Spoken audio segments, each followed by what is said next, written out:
to pass, and I paint this ink gentleman to pacify myself, maybe. I draw all the leaves, the thin leaves, without wind, because too much turmoil in this world. That's the mood they try to express.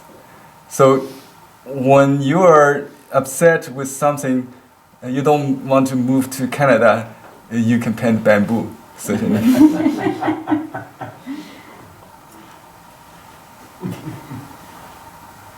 There's an escape, right? Mm-hmm. It's an escape, yeah. So this is also expressed in another poem I quoted in the email. Ni Yuning says, I don't mind if the bamboo looks like or dislike the real thing. I just express my escapism. Understand? Sometimes you gotta get away from the world. Escapism, right? So that's the mood.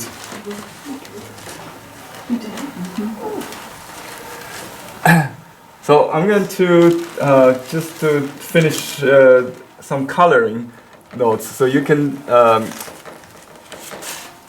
you have all the information to do it. To spend 5 days in the following for after the class, okay? 5 days to do a rock. Huh? 5 days to do a rock or a tree. Oh, 5 days rock. Yeah. Yeah. Okay, so let's do the bamboo color first. So I'm going to do the yellow with indigo. You can add a little bit mineral color if you like, to make it a green color. You see it?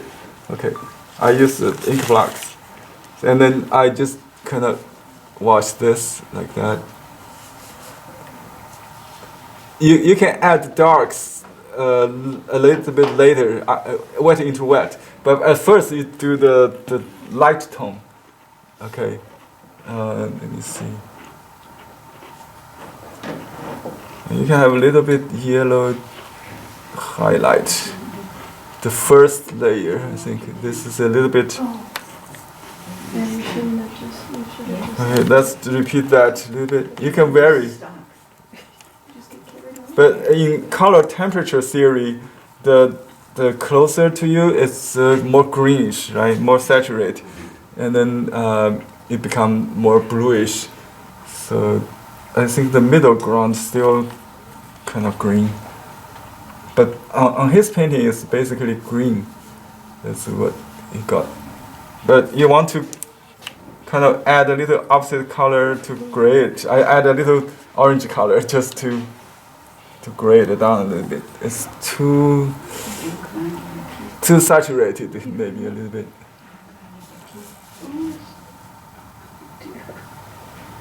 Oops. Okay, so we got this color.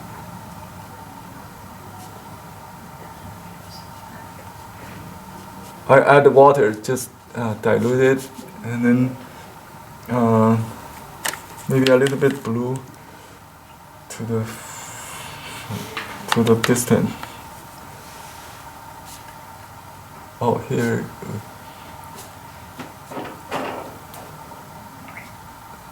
Just like that, maybe something like this. Oh, the point is, I'm not painting bamboo, I'm painting the white wall.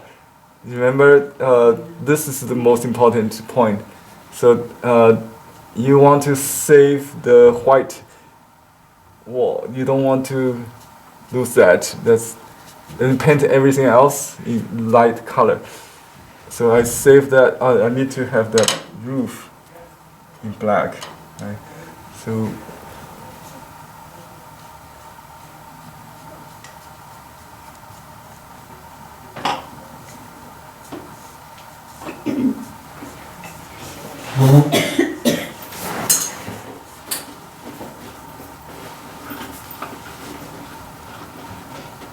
I just shortcut a little bit with a dry brush. And then the other colors. So that's about it. That's the bamboo color. And I will do this mountain has this color in it. So I add a little bit brown to the color. I forgot what's the color. It should be. It's a kind of gray. It could be brown with Brown and blue. blue. Yeah, brown and blue. But you can mute it with opaque blue or opaque blue. Yeah, opaque blue would be better. And then some darker blue. Maybe a little ink is the easiest to mute the color. But it's very subtle. So my dark is on the right side, so I kind of awkward to start with. And then goes to this side. Like that. And then go. Remember the stroke to do heels is derived from the same stroke he used ink last time we did the hemp style. Too green. So you need to have more brown, I think.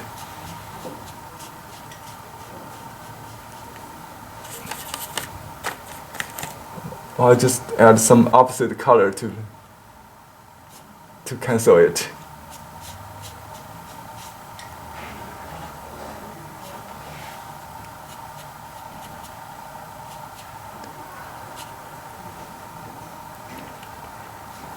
Okay, and then the last layer is we can just consider that's the same color. So you can use lavender, which is blue, light blue with rouge color. Okay. Lavender.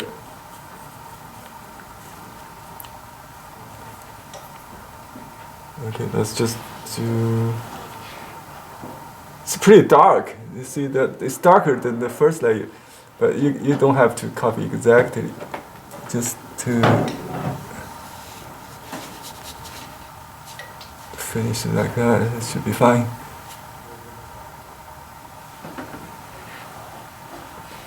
Oh, I have some drawings behind that. Maybe looks like there's line. There's no line. It's the underpainting. That's my guide.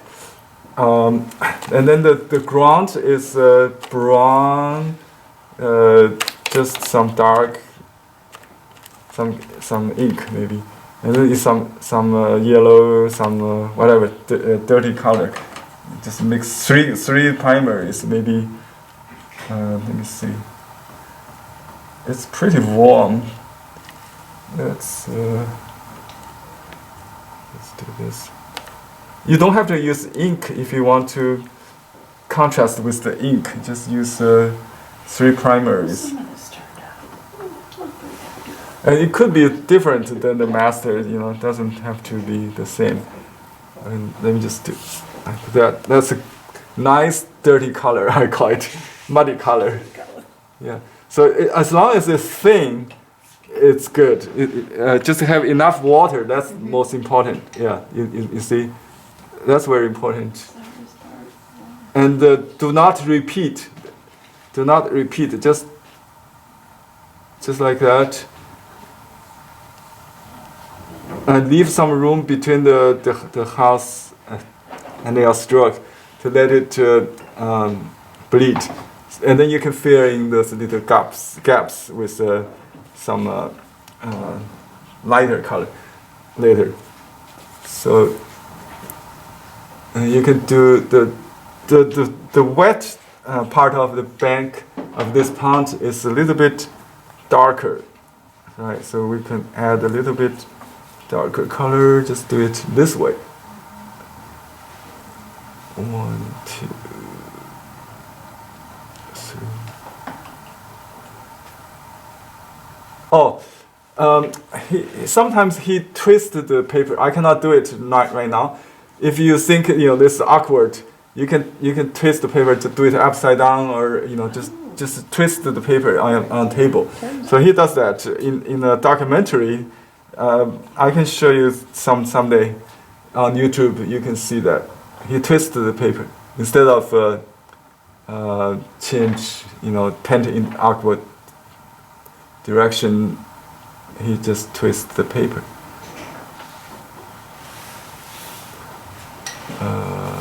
This bridge.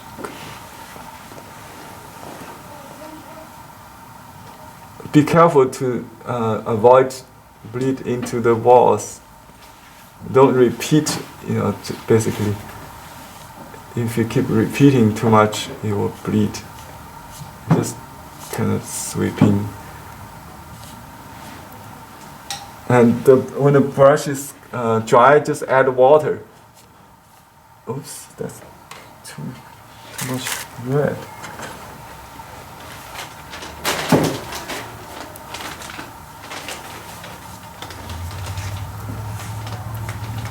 And now I just feeling a little bit. I wanted some white lines are good to keep, and some a slope here, I think, and here something. Oh, here is another soil.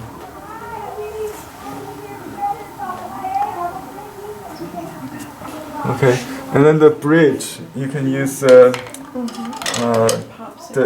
dark ink the brush to do it. One stroke, dry brush,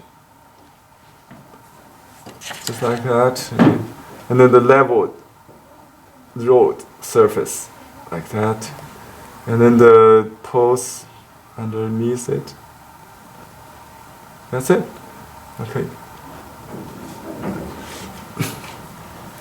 I think I better use small brush to make up the tiles. I try to summarize.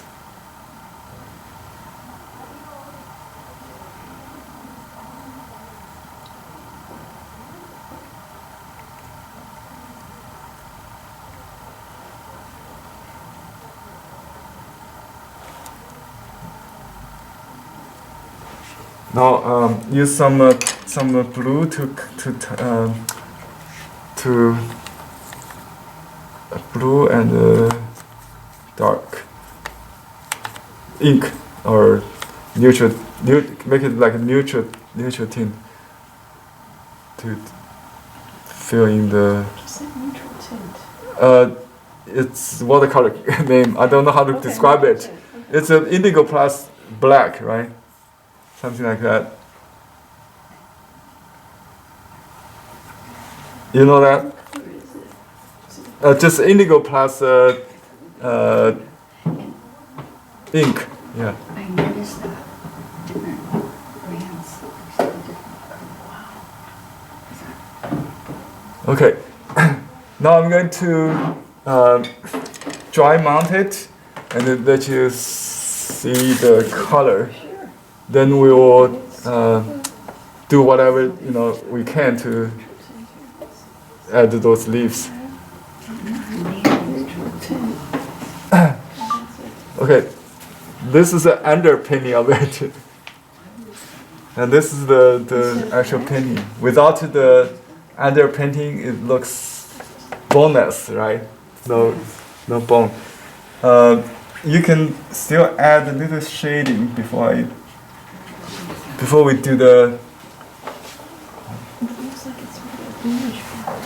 to the window area. I think just a little gray, maybe a little bit.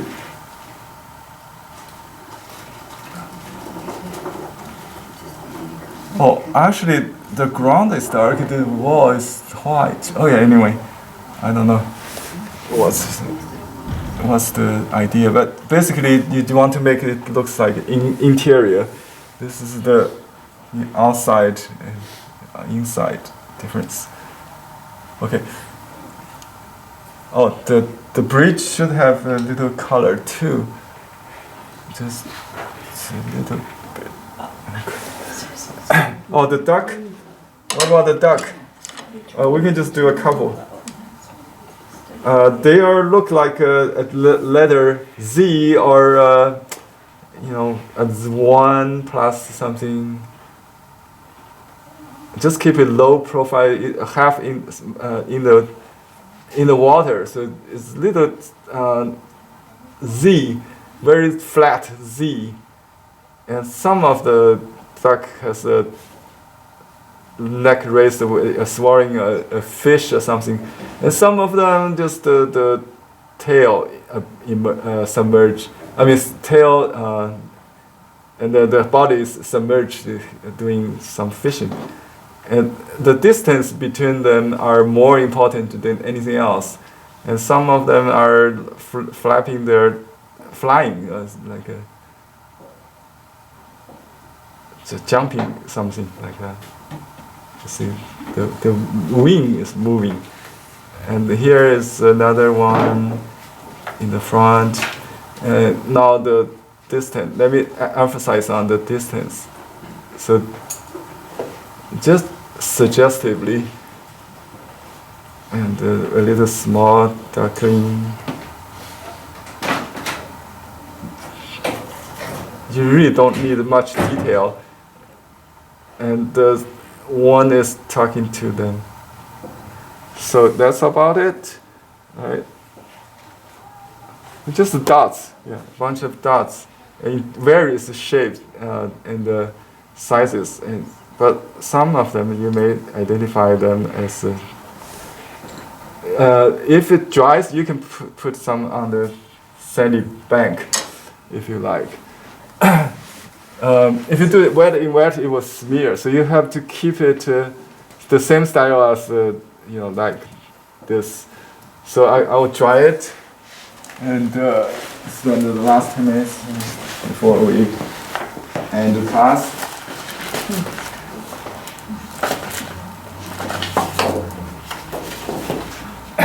I have a piece of paper prepared for this, covered with silicone.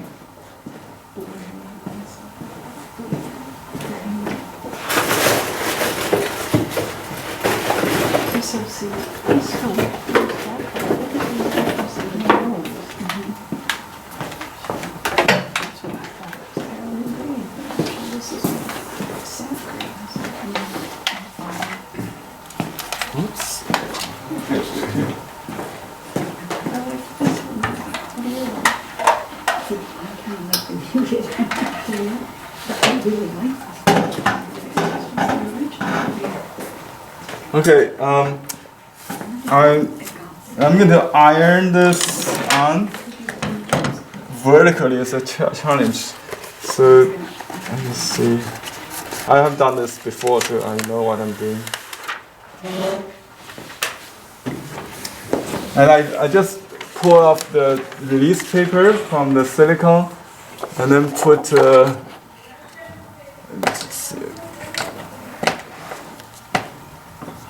Put this on top of the silicone paper. I have to on my left, so I can align it. Yeah, the parchment paper actually is the best, but I didn't bring it today, so I have to use the release paper instead. So this release paper serves as a parchment paper, just to cover the painting. So I'm not going to touch the painting with my iron. The iron is set to silk. What? There's no indicator. I'm not sure. It's on? I think. Yeah, it's warm now. Silk. The dial. Okay. You can use cotton or higher if you if you can work fast. So I will work slowly, so just to go slow. I'll just put this Now you can see the painting right behind. Even it's not a translucent parchment paper, you can still see it. Parchment paper you can avoid sticking on the extra silicone film exposed, and also you can see through. That's the best. Yeah.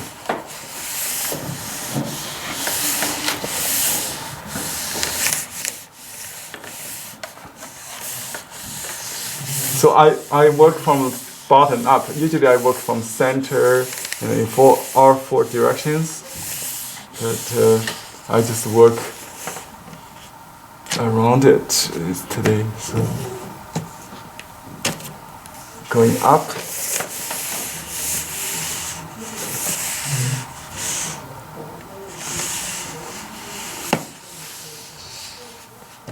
Change that.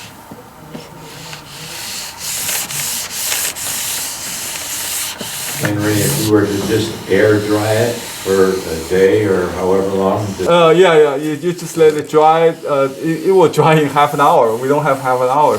but it will flatten out. Yeah. I just help to save time.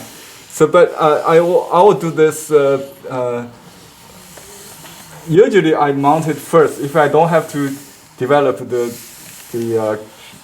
template myself. I just show you the process, the advantage you can take on the thin paper, the translucent paper, so you can use it to develop to polish, to perfect your composition. And if I just trace it with my DaVinci Eye, I can mount it first, so I don't have to mount it in the halfway. You can see how nice it is now. So I don't even have to do anything. I will do a little bit. So it's still some damp. That's good. It's not wetting damp. That's a good moment. You want to take advantage of. So it's not going to be stiff like the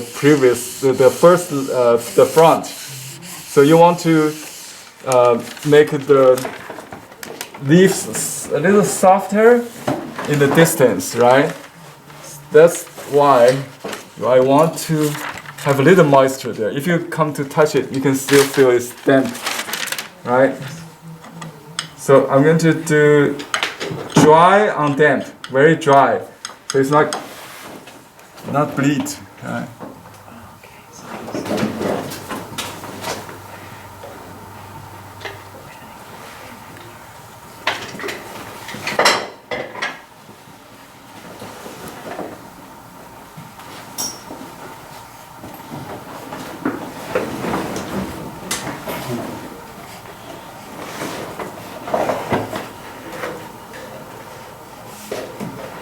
Just write this, Do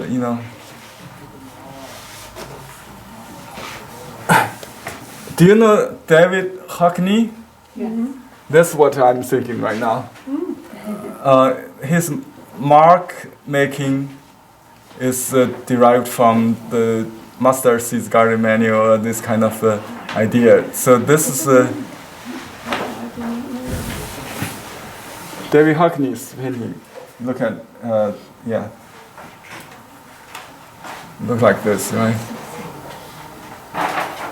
He's 80 or something. Is he still around? Yeah, he's still around. He's still. I think he lives in France, but he still has shows.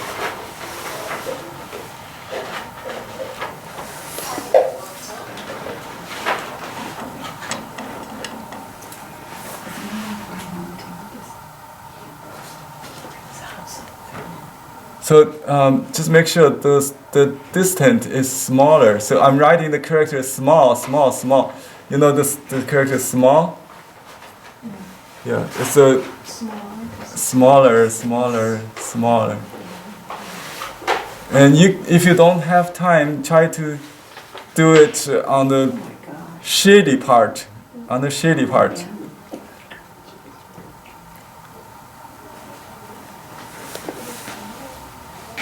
Maybe just let me make some more stems, so it become no longer a flat thing here.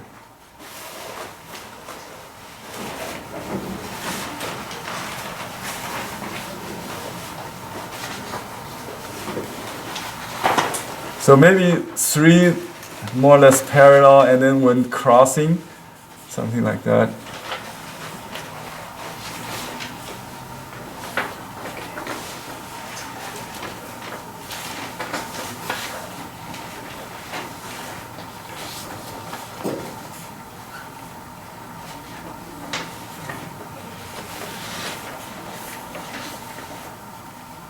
Henry, what brush are you using? Oh, this is the small whistle brush among the 3 basics. Okay, I think I'm using the rat whisker landscape brush. Oh, that's a larger one. You can use that if you could control. Just use the tip. Yeah. Yeah, I can't. The tip keeps splitting and it's very dry. and I'm having a hard time keeping That's a the wrong brush right. for this. That's a wrong brush for this. Sorry. Okay. Yeah, you have to use So a it's- smaller brush. Especially when you go to the distant like this, you want to keep it as small as possible. So So what is it called again? small, what do you call this? A basic small brush or small detail brush. It's one of the 3 basic.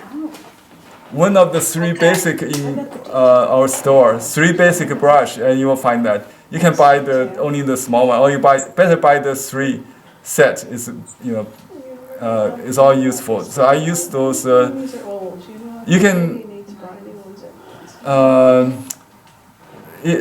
once. The one you have is among the basic 5. Yeah, I see. I know what you're talking about, and Right. It's that's very good. thin. It's a very thin and This brush. it's hard to- This- Okay, I think I have that brush too. Yeah, you can just use any detail brush for now. Don't use the rat whisker landscape brush. That's too big for this. You want just use a fine tip brush just to do this part. So I have 1 minute. I'm going to finish. Oh, finish. So you can do all the. Also, you can do this. I think he also did this character 8. Number 8. This is just two strokes. Yeah. Use it for a wash.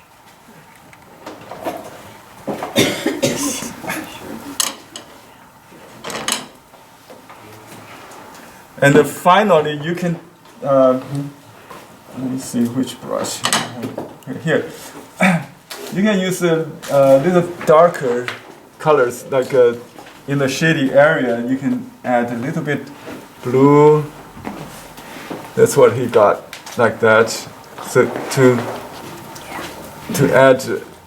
separate the front from the back. See, that's how effective.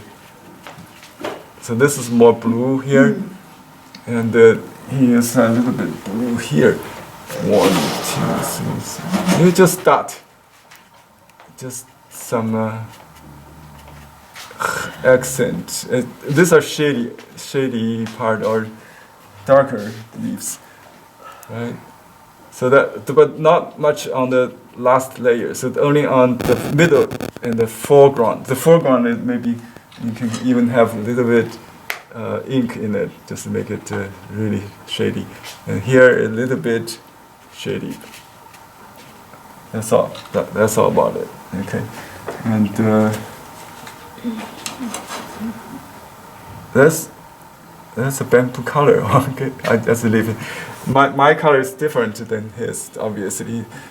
This is a little bit too close. It could be a little lighter if you make a little difference. I don't know how to make them different.